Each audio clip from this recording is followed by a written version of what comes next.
Hour 2 Overdrive continues, brought to you by FanDuel, bringing you everything from the opening line to the final score. Bryan Hayes, the O-Dog, Jeff O'Neill, Jamie Noodles, McLennan, big hour, role play level of concern later in the hour. Our buddy Craig Button coming up here in a moment. I was speaking with Craig earlier about Leaf game last night. Matthew Knies, where he kind of stands on this team moving forward, where he's playing a lot of minutes, man. Playing a lot of minutes. He's playing with their best players. He's power play guy. He's killing penalties. He's physical. Berube likes him a lot. I think he should. He's got 7 goals on the season. He's off to a really good start. What's not to like about the guy? I told you about that big giant head. He grew the hair out, and now he looks like a nasty left winger. Yeah. I don't know what there's not to like about that. He does have a massive squash. Yeah, like a massive head. Top 5 hockey domes in the league. Like, it's just, there was a picture, somebody sent me a picture, Knies with Tavares and someone else, and his head is 3 times the size of both of them. Both of them look like Beetlejuice compared to his. Like, right. It's he does have hockey head. It's square too. Like not square, but like he's got the square jaw. head. Like, he's a handsome guy, but the just neck a and big the head, dude it's all just one big block. But you know what? Like, have you guys ever played with guys that had huge heads? Like you bug them about their helmets, you bug them about everything. Like the joke, like what would you rather have, $1 million or his helmet full of nickels? Like that type of stuff. I love that where you bug somebody because like he's a big man to start off with though. Like he's just, you can tell he's gonna like, and he's still growing. Like as far as you get that, you fill out as you get into your late 20s type of thing. So. Yeah, he's a big man. Yeah, he's been good, man. And, the thing with him, because there's different comparables, and we'll get Craig to use a few in a few moments here. Chris Kreider's a guy that I think a lot of people look at and say, man, would that be great? Like, he's been in New York for like 15 years. He's still doing it. He's so smart. He's so crafty. And that's a guy that plays on the wing with the best players, kills penalties, power play guy, but he can skate like so well, and Knies just doesn't. I'll take credit for that. If you want to lump other people into that, Kreider's your guy. You've used Kreider. You're the guy that's used Kreider. I wasn't trying to discredit you or step away from that. But what I was getting to was though that he can't skate like Kreider. Like he's not. Kreider can fly, man. Yeah, Kreider's dude. I think elite Kreider skater. took a video like 5 or 6 years ago in the pool where he's. I don't know if it's real, but he jumped. He straight was out through the water. That's real, man. Like that's real. That's serious stuff. And I'll say this: watching last night, I thought Pacioretty was flying last night. Like he's skating like he's in his prime, which I am surprised by, considering the injuries and his age. Dude, and when you can fly like that, if you catch a guy, speed is an important part to being a good hitter, I believe. Because you can catch a guy, and if he's a big dude, he could crush dudes. Like, because you just get a couple strides and you catch a guy that's not looking, you can absolutely pace people. I mean, he got that guy last night where it's like, if this guy wants to be physical, he's a monster out there. He's just never been really known as a player. Yeah, it's stealth, man. You're right. You catch guys because they'll look back and then think, I got a second, and you actually don't. And he's you're moving. Crushed. And you're in trouble if you're in a vulnerable position. But he was skating well last night. And, Knies again was screening Swayman on the Riley goal. He tipped in the goal last night as well. He's up to 7 goals on the season. And, I mean, that secondary goal scoring is going to be a consistent theme throughout the year. Looking at Winnipeg, which they won again last night, you look at their roster, everybody is scoring. Everybody in Winnipeg.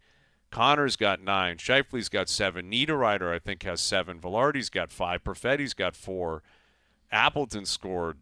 Lowry scored. Like, every single guy, it looks like, has 4, 5, 6 goals. It's crazy. That's what you're talking about. Parity, yes. Iafallo. Like, they're balanced. That's what it is. They're balanced. all scoring right now. And, that is a lethal attack if you have, 3 or even 4 lines that might get you. That's when you start smoking teams, and that's what Winnipeg's been doing. And, the Leafs, I don't think they're going to get to that point. Certainly not with, 2 or 3 guys who are going to be in the lineup, generally speaking, in the bottom of the lineup. But it can't just be Matthews, Marner, and Nylander. Like, there's got to be 2 or 3 other guys at least you can rely on that can score some goals. So there has been some guys who are thinner as far as production, right? Like I've saw, Domi hasn't scored. Like, guys like that where – now Domi's a pass-first guy, but you would like to see him find the back of the net. Bobby McMahon has been quieter. Like Nick guys Robertson like that. not scoring. Nick Robertson, well, yeah. Pontus Robertson. Holmberg Those guys are trying to find their way to be in the lineup consistently and find that trust with Craig Berube. But you're right. Like you are going to need it as you get deeper in the season on a night where your big guys aren't going. So you're going to need secondary scoring. So they've got to find that groove and find that mix there. Yeah, they do. All right, here he is. Craig Button joining us here on the Maple Toyota Hotline. Craig, we were talking about Matthew Knies earlier, and I guess we'll start there. Like, where does he land for you in terms of, important pieces within this Maple Leaf organization? We did talk about him earlier, and it's going to show up on SportsCenter sometime in the 6 o'clock hour, right? Am I That's correct? Right. So that's right. So should we jump our great conversation, Brian, and tell the listening audience, or should we tell them, hey, get to your TV and tune in? I guess you can do both. I guess we can do both. It's already posted online. We need to hear it. We need to hear your great conversation. We need to know where we stand on things. Well, I mean, it was good. Like, the question that Brian and I were asked was, would you try to sign him now? Would you try to get him to a long-term contract? What is he? And I think that, we're watching Matthew Knies grow in front of our eyes. And what I said is, the prices for hockey players doesn't come down. It only goes up. So you have this player that's clearly demonstrated that he can be a really good, important player on your team. And to me, I would try to get that done sooner rather than later. I would try to get it done long term. And the comparable player that I use, and it's not just comparable player in terms of the contract, it's also comparable player for the way he plays. And that's Matthew Boldy from the Minnesota Wild. And I think if you can get that type of a contract done for Matthew Knies right now, I'd be doing it. If I could do it like in the dinner hour, I would do it, Jamie. Yeah. Well, I mean, remind me, what did Boldy sign? 7 years, $7 million per.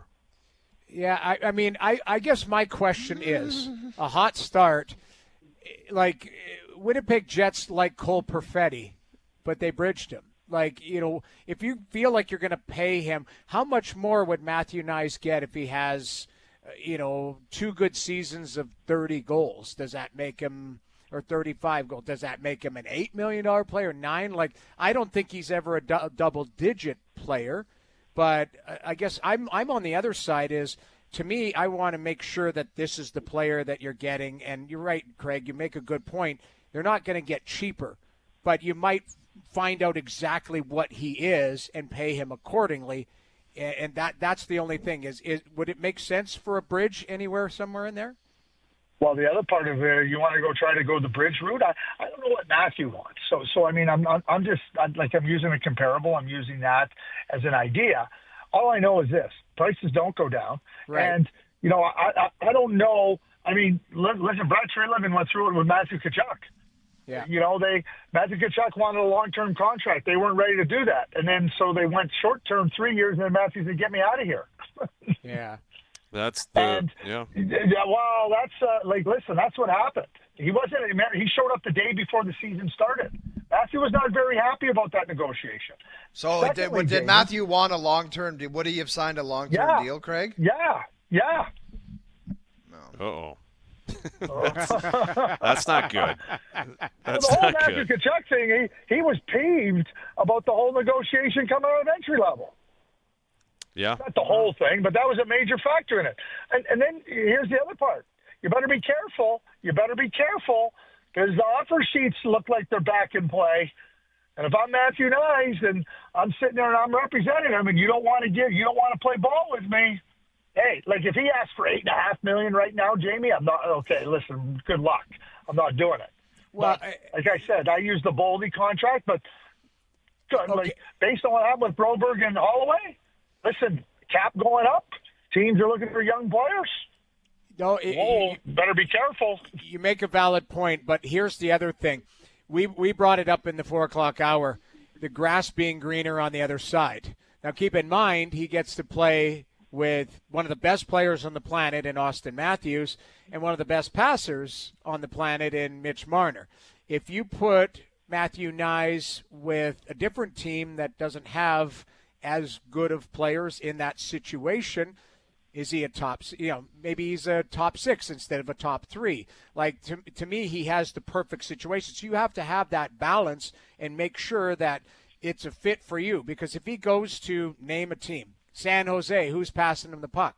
Celebrini probably, but it's going to be a little bit different look. He might not get that production. He might not have 7 goals right now if he wasn't getting some beautiful looks from the line mates that he's playing with. It's kind of the Zach Hyman argument that everybody's having, where the guy goes and gets 54 goals because he's playing with 97 in the right scenario. You got to be careful where he's playing and where he's the best fit within the organization. Yeah, but again, and that's a fair point. Dylan Holloway was playing with Leon Draisaitl. It didn't prevent him from going to St. Louis. Right. Because Edmonton was sitting there trying to squeeze him on dollars. Like I said, if you like Matthew Knies and you like what he's doing, you're going to have to make a bet. You're going to have to put a stake in the ground. At some point in time, you got to put a stake in the ground. And if you want to wait, you want to wait. Just understand there's some peril there. And you're right. Yeah, you're sitting there. It didn't stop Broberg and Holloway from going, we're out of here. Yeah, and more than that, the players in Edmonton all were supportive of those two guys going and getting their money. They weren't going, "Oh, what are you guys doing?" Yeah, no, you're right.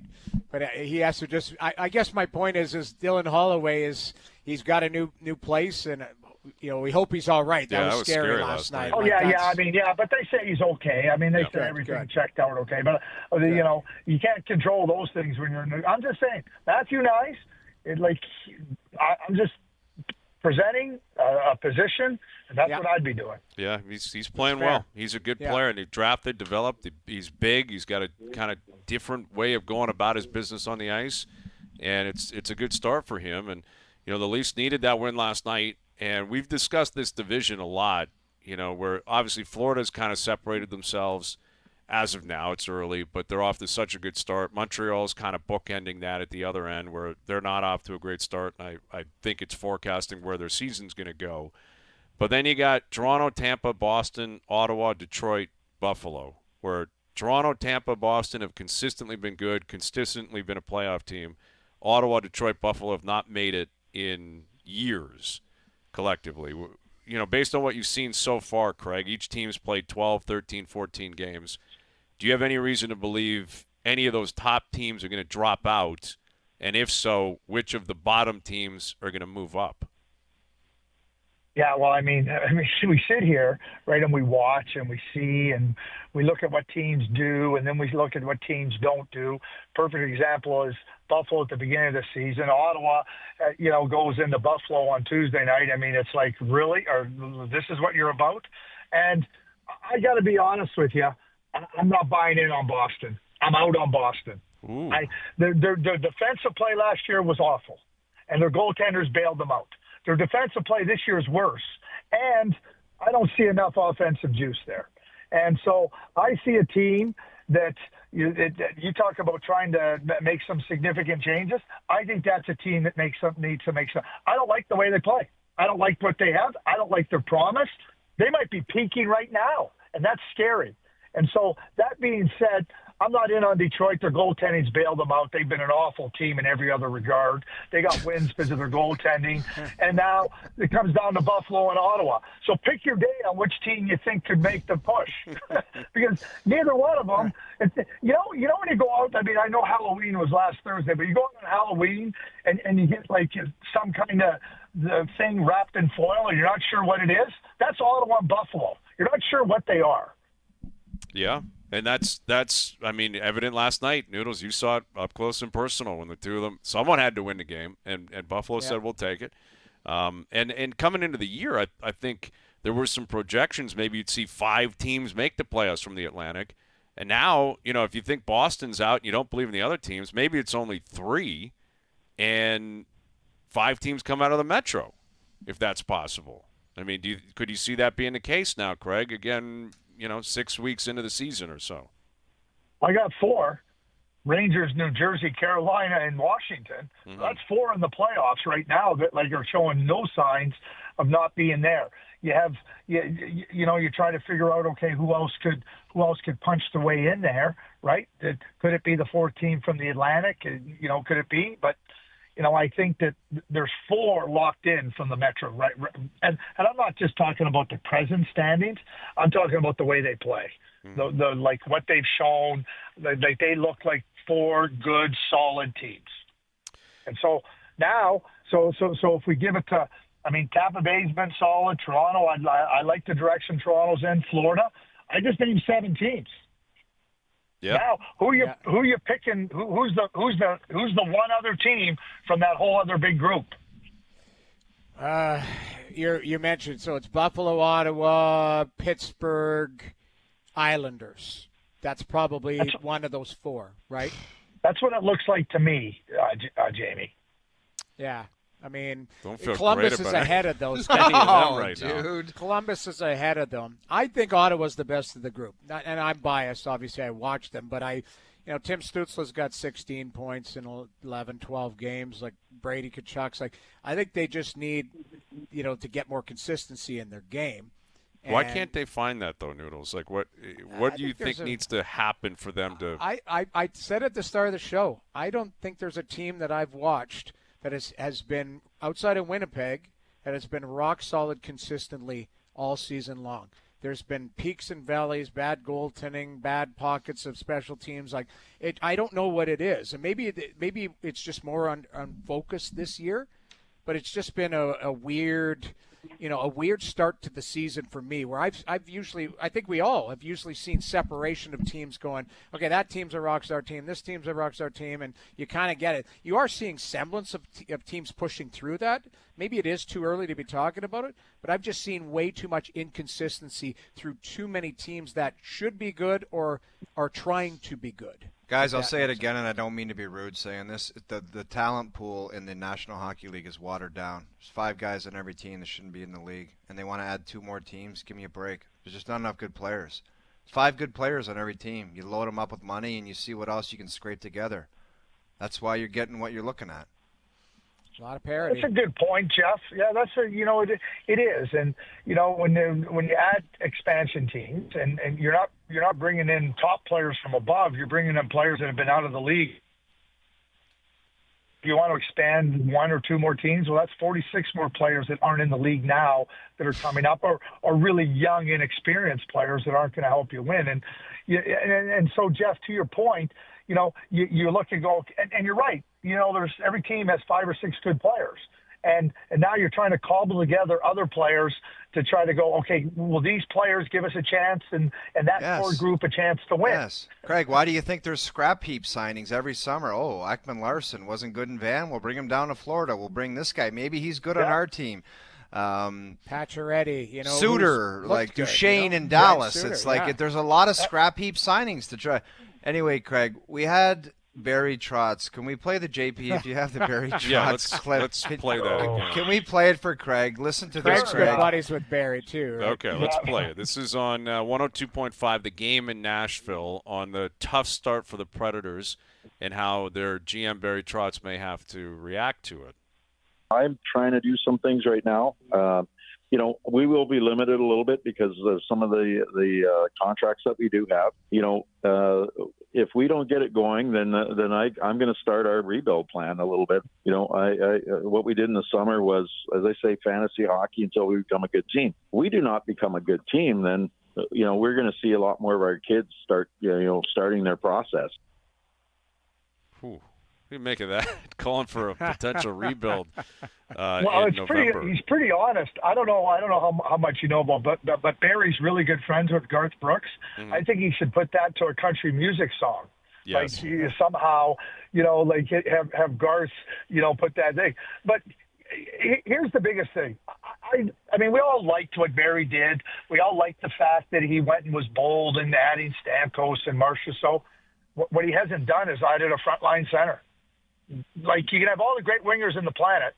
If you don't have a center, and Ryan O'Reilly's a really good center, but he's not that frontline center. So you have Ryan O'Reilly, and then who else do you have? That's a massive hole. So, I liked what Nashville. I liked the fact that they were bold. And maybe Barry goes, hey, we're going to be bold, and maybe we'll have to be bold in a different way. And, I don't think it sounded like frustration based on what I heard just now, but it sounds like he's pretty forward and pretty direct about what's going to happen. Yeah, I mean, you're right. Like Stamkos, I've seen, has played a little bit of center ice. But he's been a wing. He's been a left wing. I said it as well, too. These guys that are new to the organization, Steven Stamkos has only known Tampa.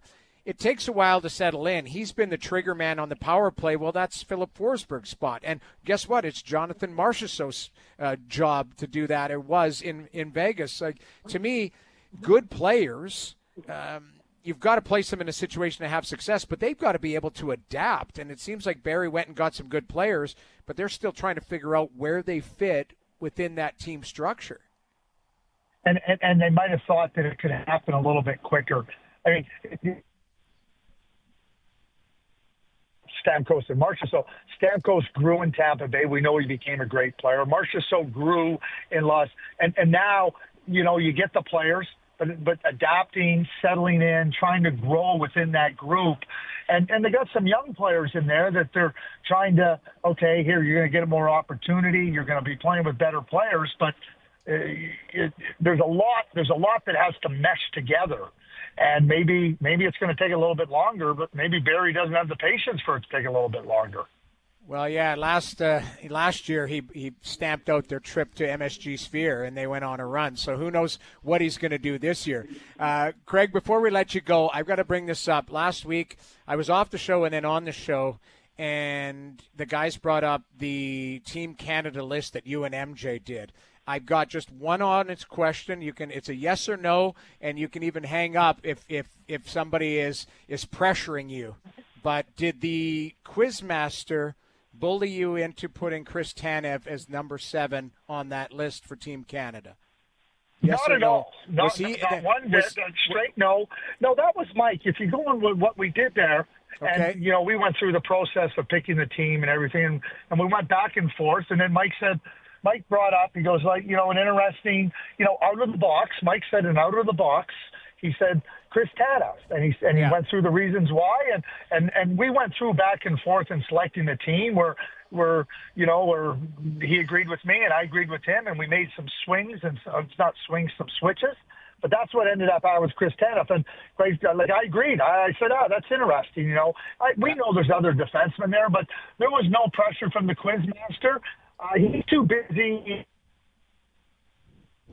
Oh, he cut his phone off. Pressures aren't the same as they once were. Yeah, I can That's only true. imagine. I was talking to our bosses today, Mike Lane and Poulter and that, and I said that list, that had the Quizmaster all over it, and they were like, nope, I swear it didn't. So I needed to ask you because you were the one that you and MJ made it. So I'm glad there's a clear explanation there, and I agree. Thinking outside the box, there's nothing wrong with that, but I needed the answer that you weren't pressured from the higher ups to put it on. Just a quick follow-up, Jamie. Pietrangelo absent from the list, Craig? Well, that's the debate that Mike and I had. So I had Alex. Mike came with Tanev. I said, hey, that's an interesting one. For what he does, let's put him on there. I mean, and so that's exactly the same types of discussions, debates they'll have back and forth within the management group and the coaching staff, which is all part of it. When you have so much talent like Team Canada, like Hockey Canada does, you're going to have these discussions, and there's going to be lots of, after the team is selected, like, why didn't this guy make it? Why didn't that guy make it? And that's just a reflection of how much talent that Canada has available to them. And you go through it. It was funny, Jamie. I'll just quickly add this at the end. But the Quizmaster, he said to me, "Oh my God, that's going to be the slowest line in the Four Nations tournament, Marchand, Crosby, and Stone." And I said, "Oh, okay." I said they've already named Marchand and Crosby, so we can't very well take them off the team. He phones me the next day. He said, "Oh," he goes, "I see Stone's the leading scorer in the league." Yeah, exactly. Tough one. guess what? It's only 200 by 80. You know, you only have so much ice, and those guys know how to play. And those all three of those are fantastic picks, in my opinion. Well, as we all know, like the next time, like Mark Stone, nobody has ever, like Mark Stone hasn't lost a step. Mark Stone never had a step. Right. Yes. He's still crafty and doing his thing. And he'll continue to do his thing. As long as he's healthy, he helps you win. It's that simple. Yeah. All right, Craig. We'll leave it there. We'll do it again soon. We will. Thanks. You guys have a great day. There's Craig Button joining us here on the Maple Toyota Hotline. Check out Maple Toyota's huge truck and SUV lineup, including Tundra, 4Runner, Highlander, and Grand Highlander, in stock and ready to deliver. Visit mapletoyota.com. Good thing about this form, if there's a selection that's not, even if it is your responsibility on a form like this, you could just say, well, that was Mike. That was Mike.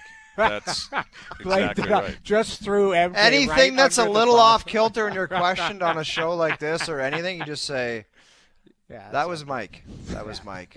I like laughed. I swear I had that conversation today with Lane and Palter. I was like, okay, give me this real scoop. Was the Quizmaster all over? Because to me, don't you guys, you've all dealt with him, don't you think that sounded like that Oh, that I is a know it, man, Quizmaster from for experience. Sure, right? July 1, Carlo and I we did our Canada lineup, and it was filtered through, and we all had our say, and there was some, that's an interesting one. That's an interesting pick Oh, there, that's right? By the way, that's interesting means I can't stand that. Right. I don't- And I don't know if that one's going to survive. Yeah, In other exactly. words, I don't know if that goes to print. right. That's Yeah. the equivalent of delete. Yeah, That's there's interesting a means train delete. with the Quizmaster. That's interesting, and then it goes to the next train, which is I hate that, which is that does not go to a printed sheet. Right. Yeah, we're going to move on from that. How about pick, but this I'm glad you one? brought it up, but I thought about this one would be better for you. Yes, exactly. And it's all in good fun. Just everyone is. kind of cruising along. Love it. All right, role play level of concern coming up. And our friend Sarah Orlesky will join us in about an hour as well. Big times, man, out in Winnipeg. You got the Blue Bombers hosting the Western Final, and the Jets just simply never lose. So we'll catch up with Sarah in about an hour. Overdrive continues, TSN 1050 and on TSN 4. All right, role play level of concern coming up here in a moment. But on Wednesday, November 20th, we have an announcement to make. You're going to want to hear this. On Wednesday, November 20th, Overdrive will be broadcasting live at Boston Pizza Vaughan. Cannot wait for this. We'll be up in Vaughan. Outstanding. So Wednesday, November 20th, we will be broadcasting live at Boston Pizza in Vaughan, and we want you to be there. So you got to get to this website, eventbrite.ca. Eventbrite, BRITE.ca. Search Overdrive to get your tickets today, or get them right now, and get ready to fire up the show, live in attendance. And tickets are limited for this exclusive VIP event. I say pack the joint, Hazy. It was a little calm downtown. Let's load the place up and get a little rowdy. That's the plan, man, and that's what I'm saying. You got to get tickets right now, and if they sell out, then you tune in next Friday for your chance to win them instead, because we're going to be giving away tickets as well. And doors will open at 3:30 p.m. Overdrive obviously starts at 4, goes through 7, and tickets will include food and non-alcoholic beverages. So there you go. Right. Get to Love the it. website, eventbrite.ca, search Overdrive. Go time. Can't wait for that. Those are always fun shows. Always fun shows. When we're all together, everyone's on the road, be a buzz in the air. There's a lot going on. That'll be around U.S. Thanksgiving as well, right? Like, that's a big mark for the NHL, for the NFL. There's a lot going on at that point. It'll So in a be few weeks, Judgment we'll be Day. up there. We'll do a American Thanksgiving NHL Judgment Day, because apparently that's what you are. All the GMs say it. Every expert says it. So we're going to tell everyone in that building at Boston Pizza what everyone is on Judgment Day. I love that. right. Judgment Day coming up November 20th. All right, Sounds let's good. fire up some role play level of concern. You can never ask me to stop drinking. Do you understand? I do. I really do. All right, role play level of concern brought to you by Boston Pizza, Canada's favorite sports bar. From tip-offs to tie bites and puck drops to pizza, BP's elite lineup of apps, wings, and ice cold beers, always dialed in for game time. All right, a little role play here. Let's see. Oh, you're playing the role of Barry Trotz. We called it. Someone was going to have to play Barry. Barry Trotz, the GM down in Nashville. What is your level of concern that your team in Nashville is toast? I'm Stevie Caldwell. A couple of whiskeys and 5 or 6 beers. Ooh. I'm Stevie Caldwell on the verge of leaving Las Vegas. Cage. Like I'm close because I brought this together and I went against the grain and I got rid of guys to bring in different guys and I tried to make the big splashes. And now it's just not working, period. So I don't know what the hell I have to do here. Like, do I have to make trades with guys that I brought in? Virtually impossible the way everybody's contract is structured. But it is early, and we've seen with quality teams in the past, they can rebound from it. And Noodles mentioned earlier, there's a lot of teams that are kind of middling in that, like 4-7, 5-7. It's just bumped up, right? It's a mishmash, and they do have a goaltender there, and they do have some guys that can put the puck in the net to kind of separate themselves and get out of that ditch. But they better do it, man, because as soon as you think it's like there's a game where they can take a step, like they get a lesser opponent where you're like, okay, like L.A. went to town there the other day, and it's like, okay, you got to put a beating on L.A. L.A. I think smoked them 3-0. Well, LA's 9-3-3. Yeah, they are. LA, after getting smoked in Ottawa and Toronto, are 9-3-3. Sorry, Insane. 8-3-3. I misspoke. 8-3-3. Yeah. But just they're having these games where it's like, are you guys gonna turn it around here? And even Ryan O'Reilly said something concerning. He's like, we get the puck and we just kind of don't know what we're doing with it. That's a concerning comment from a veteran player. He called it pathetic. He called it pathetic. Yeah. It's like our cycle game, and it's like the way we just give away the puck. And I love Bruno. I love Andrew Burnett, but that's a concerning comment for the coach when somebody like that says that, where he's like, we just don't know what we're doing. And you can't have that. And his comments, too, were they were concerning because he was like, that's the worst I've seen it. I think he was talking about himself, but been involved in a game that bad where I played that bad and everything's gone wrong around me. Yeah. Like the guy played in Buffalo and got his way out of there. Like, right, exactly. He's seen some stuff.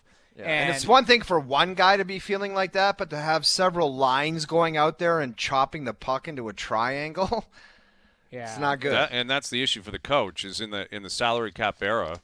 That's generally the move. I can't trade people. I'm hamstrung. I guess I'll change the voice behind the bench. Yeah. And, maybe we talked about American Thanksgiving, Hazy. That's probably what that timeline is. Well, if they don't do something I by agree. then. I agree. And my concern would be if I'm Barry Trotz, talk about Nick Cage, is the owner saying, how about you're the coach now, Barry, because you spent all this money. You had me buy out guys, and Duchesne had to go, and Johansson, and we had to sign these guys and those guys. And now you're talking about rebuild. Actually, you're the coach now. I wouldn't be shocked at all if the owner went up to him at some point and said, that has to happen. Yeah, you got to do it. Yeah. You got to do it yourself. All right, Noodles, you're playing the role of Joseph Woll, watching Anthony Stolarz do it again last night. Man, was he good. He has been phenomenal this year. And you playing the role of Joseph Woll, what is your level of concern that Stolarz is, in fact, the man here in Toronto, and you've got a massive uphill climb to fight for the net? Well, my concern, it's Rick Bushwood. Right? 6 Busch Light, 6 Bud Light, and I love them, tall boys. The only thing I would say, the reason why it's not Nick Cage, but not Stevie Caldwell or Wade Boggs and that, is we're still early enough in the season where you've got a long runway, you've got just under 70 games left to play, and it's not like Stolarz has this long history of doing this, right? Like he's had good numbers, but he's had good numbers in small doses. So can he do this in a big dose of numbers? So I think there is still an avenue where this becomes a really healthy tandem, but they push each other, and that's good for the team. So I'm not Nick Cage, but the reason I am trending on that side is that Stolarz has played very well. Yeah, he's been great, man. And listen, there's been new goalies rolling through town that have had good starts. He's off to a really good start. It's a long runway here. Yeah. No guarantees. No one can claim they know what's going to happen come game one of the playoffs. Who's going to start? You simply don't have that answer right now. Yeah. But in terms of first impressions, Stolarz has done just a remarkable job at establishing one because he's been so good. All right, I'm playing the role of the Philadelphia 76ers. What is my level of concern? Joel Embiid is going to be a problem in Philly on and off the court. Much like he's been his whole career, as good as he's been. Pretty much. Yeah. Play it. You can never ask me to stop drinking. Someone's got to step up with Nick Cage, and I'm going to do it here because this guy, I thought Festchuk made some really good points yesterday where, he spoke of how petulant Embiid has been and how Embiid now realizes the market's turning on him and he's trying to, look like a victim. And, the columnist and what the guy wrote, I didn't like it. I said victim, it yesterday. how so? Because the guy attacked his son and his late brother. He brought up something that, Embiid used as, I think, just kind of a throwaway line speaking in the offseason about his kid and his brother. It wasn't something to, in my opinion, to hold him to. And I don't think it's on the columnist to do that. Hey, you said you do this because of your brother. Like that right. To me it was a bridge too far and it was unnecessary. Blast the guy for not playing. Blast the guy for his petulance. Blast the guy for not winning. Because all that's accurate and 100% justified. I just felt like it went down a certain road that was unnecessary. Yet, as Festchuk said, Embiid probably went over the top trying to get people back on his side. And I think that's a real problem. Because now this guy's suspended. He hasn't even played yet. Guy's never won anything. He's completely unreliable. Now he's barking at the market, and the market is Philadelphia, Pennsylvania. That's the fight he's picking. And I would be very concerned, including in terms of the investment and in terms of how much you rely on this guy. And it's a market superstar-driven that league. Dealt with Ben Simmons' antics, and now they got this guy that just doesn't want to seem to play. I don't know. Well, I saw a great tweet last night saying, you want to really punish this guy, make him play 3 games in a row. Yeah. Don't suspend him for 3 games. That should be the penalty. You have to play a back-to-back. But imagine how backwards it even is to say that. Like, it's crazy. Like, what has changed about the competitiveness of the sport or the dynamics of the human body with the wear and tear? Why is Michael Jordan era everybody's playing 82 and they're proud of it and they're honored to do it and that's just what you do? How did we get to this point? I don't know. It was obviously the players drove it, and then other players are looking at it, and they're like, if they're cool with it, then why wouldn't I be cool with it? And the teams are selfish because they only care about their themselves. I guess it's very simple. You gave them an appetite that they can do it, and they just said, screw it, we're going to keep doing it. You enable people, like you allow them to do it, they do it. If the team said absolutely not, or the league put their foot down right away and said absolutely not, they wouldn't do it. But you open the door, and all they did was move the line, and then move the line more, and move the line more. So you've opened Pandora's box. You're not closing that. You're not putting. No, you're not. And you're not. And listen, there's also a competitive angle to it where this isn't the case in Philly. They're dying for Embiid to play, but Scotty Barnes could be playing tonight. He could play. He's not, because they're like, we're kind of okay if we don't win. We're okay if we lose. Zero urgency. Yeah. Like the fact that Emmanuel Quickly is still not playing is absurd. This guy fell on his back or on his butt opening night. No surgery. No, guy's on the sideline jumping around. He's just not playing. Like which is so weird though. Like where's the pride? Well, where is the pride in going, I'm watching my teammates go out there and battle, and I'm standing there with a ball cap on? Like, you're just, like, don't you have that competitive nature that you want to be in the fight and in the mix? Now, again, I'm not privy if the doctors are holding him back or there's somebody behind the scenes going, you can't play, you got to be 100% or whatever. But if he can play, he should play. Like, yeah, well, that's generally the way it always was in the crazy. NBA and in other sports. That's the thing. This isn't just about picking on the NBA. This is the modern NBA right now, because this wasn't the case when we were growing up. This wasn't the case 15, 20 years ago. No. It's a recent phenomenon, and it's a real issue. Like Charles Dude, Barkley's talking about it all the time. He's like, there's a coach's philosophy, Hayes. What you allow is what you promote, and that's what the league and all the teams, they've allowed it, so they just promote it. Take as much time as you want, no urgency, who cares? Can you imagine making that much money and just saying, I might play 40 games this year. That's all I need. It doesn't matter. That's disgusting, man. Yeah, like it does if you want. They've tried. They have implemented a certain amount of games needed to be in the running for, first team All NBA or, MVP ballots and stuff like that. So they've tried to incentivize guys playing. But if you get a guy making so much money and he's maybe won it before, he's like, I don't need to play. I've got my stuff. I've got my hardware. I've got my money. It's a real issue in the NBA. They've got to figure it out. All right, moving on here. Oh, you're playing the role of the Central Division. The Central Division. What is your level of concern? The Winnipeg Jets are going to run away with this first seed. I'm a pint on the patio. On the patio. Seen the movie before? Wow, they're dominating right now. You've seen the movie before. No, I'm a pint on the patio because of two things. One is the Dallas Stars and Jake Ottinger and that whole squad. And the second thing, wears number 29, and he's an animal. An animal. And those two teams are just not going to stop, and I think by the end of the year, things will even out a little bit. And those two teams I just mentioned, Colorado and Dallas, will be right there with the Winnipeg Jets. A hot start does not guarantee you the division with some of the quality teams we're talking about in that division. You don't get anything handed to you. Sorry. Colorado's injuries, though, man. Like Makar, again, he got hurt last night now. Dude, obviously if Makar is out long-term and Georgie 5 doesn't put his equipment on, they're going to have some issues. But if they get some kind of goaltending and Makar's not out too long, Colorado, they're getting people back. You saw that Lehkonen come back last night. He scored a goal. And Nichushkin will return at some point here, yeah. Dallas is so legit, too. And Minnie's off to a great start. Really good start. Yeah, but Winnipeg deserves their flowers, man. Best offense, best defense. They're crushing teams. They do. Yeah. They're smoking teams. They're putting up 6 spots every night. That's some serious stuff. Yep.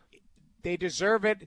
It's just I think you play the field based on the longevity of the season because, every team goes through the ebbs and flows. They have a downtrend. We haven't seen theirs yet, right? We haven't seen an inconsistent spot where, you just mentioned Colorado's 6-7.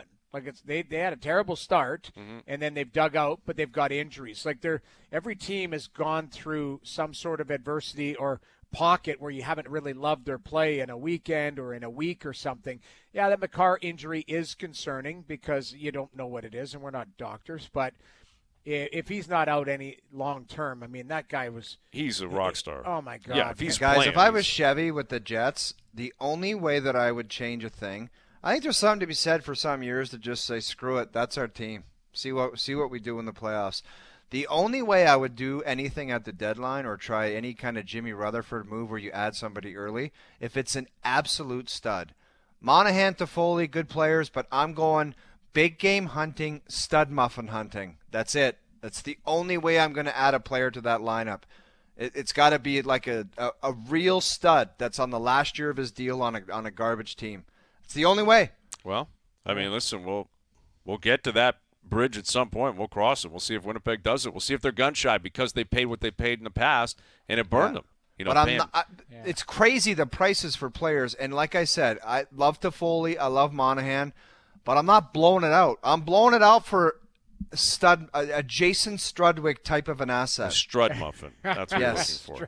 Roleplay Level of Concern brought to you by Boston Pizza, Canada's favorite sports bar. From tip-offs to tie bites and puck drops to pizza, BP's elite lineup of apps, wings, and ice cold beers always dialed in for game time. Hustle in your local BP tonight. Darren Dreger, Sarah Orlesky, our best bets still to come. Raps in action. OverDrive continues. TSN 1050 and on TSN 4. All right, as we all know by now, we've sent Al's brother out somewhere in the city with a pair of Leaf tickets. Yes. And you have to guess where he's hiding for your chance to win them. And they're big tickets anyway. It's a Saturday night, Leafs Edmonton, but McDavid's back tonight, which means he will be playing in Toronto in a couple of weeks. That's what I'm looking forward to. Yeah. That's like mandatory. Got to be in the building if you can be type night. What night is it? A Wednesday? It's a Saturday night. Yeah, big night. Big night. Saturday night. Yes. Big night. All right, so Al's brothers handed out 2 clues so far this week. You guys ready for the third clue? Go ahead. Okay, Leaf fans, it's Wednesday. Let's get you one more step closer to finding out where in the world is Al's brother. We're giving away a pair of Leafs and Oilers tickets, and the building that I'm currently residing in was once referred to as the Cathedral of Hockey. Aw, come on, brother. dude. Come on. Come on. What is he doing? This is... Come on. I don't know. Are we thinking the same thing? We might be thinking something Maple Leaf different here. Gardens. I thought the Gardens too, but the clue he gave earlier in the week, I don't know if it's accurate. What was the earlier in the week? I can't remember. It was the pace. He said a national landmark, didn't he, or something? Yeah, which like that's accurate for sure. That's why Loblaws is like, man, we got to keep the Gardens here. They can't completely shut it down. Yeah. Actually, because it was built during the Depression. No, maybe, yeah. I think that's got to be where Al's brother is. Maybe he's at the Hall of Fame, though. Like, the Hall of Fame could apply here as well. Anyway, tune in tomorrow for another clue, and the first caller through on Friday with the correct location wins a pair of tickets to see, again, the Leafs play the Oilers November 16th. Full details at tsn1050.ca. Darren Dreger, Sarah Orlesky, best bets coming up. OverDrive continues, TSN 1050 and on the TSN app.